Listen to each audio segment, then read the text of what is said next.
2021 సంవత్సరంలో అమలులోకి వచ్చిన ప్లాస్టిక్ వేస్ట్ మేనేజ్మెంట్ నియమాలను అనుసరించి అనేక రకాలైన సింగిల్ యూజ్ ప్లాస్టిక్ వస్తువులను నిషేధించారు.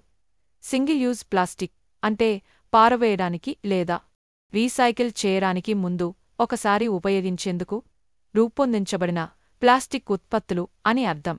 సింగిల్ యూజ్ ప్లాస్టిక్ వస్తువులపై నిషేధం జూలై 1, 2022 నుండి అమలులోకి వచ్చింది.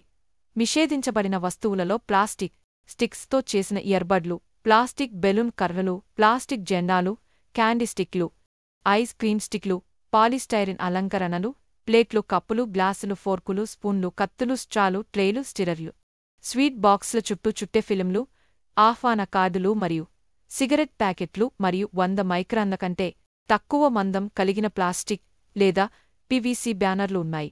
120 మైక్రాన్ల కంటే తక్కువ మందం ఉన్న ప్లాస్టిక్ క్యారీ బ్యాగులను కూడా నిషేధించారు.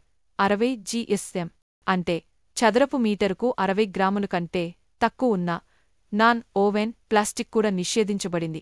ఈ ప్లాస్టిక్ అధిక వినియోగం వలన మనం నివసించే భూమి, సముద్రాలు, వాతావరణం కలుషితం అవుతున్నాయి.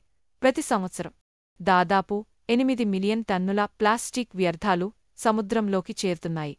ఒక ప్లాస్టిక్ సంచి సగటున 12 నిమిషాలు ఉపయోగించబడుతుంది, కాని భూమిలో కలవడానికి సుమారు 1000 సంవత్సరాలు పడుతుంది.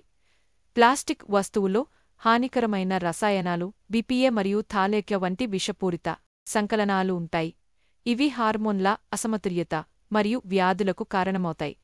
గాలిలో ఉన్న మైక్రోప్లాస్టిక్ పీల్చడం వల్ల ఊపిరితిత్తుల ఆరోగ్యంపై ప్రభావం చూపుతుంది. కొన్ని ప్లాస్టిక్ భాగాలు క్యాన్సర్ కారకాలుగా మారే అవకాశం ఉంది. ఎండోక్రైన్ వ్యవస్థను దెబ్బతీస్తుంది. పునరుత్పత్తి ఆరోగ్యం మరియు పిల్లల అభివృద్ధిని ప్రభావితం చేస్తుంది. కనుక ప్లాస్టిక్ వినియోగాన్ని తగ్గించి పర్యావరణహిత వస్తువులను ప్రోత్సహించాలి.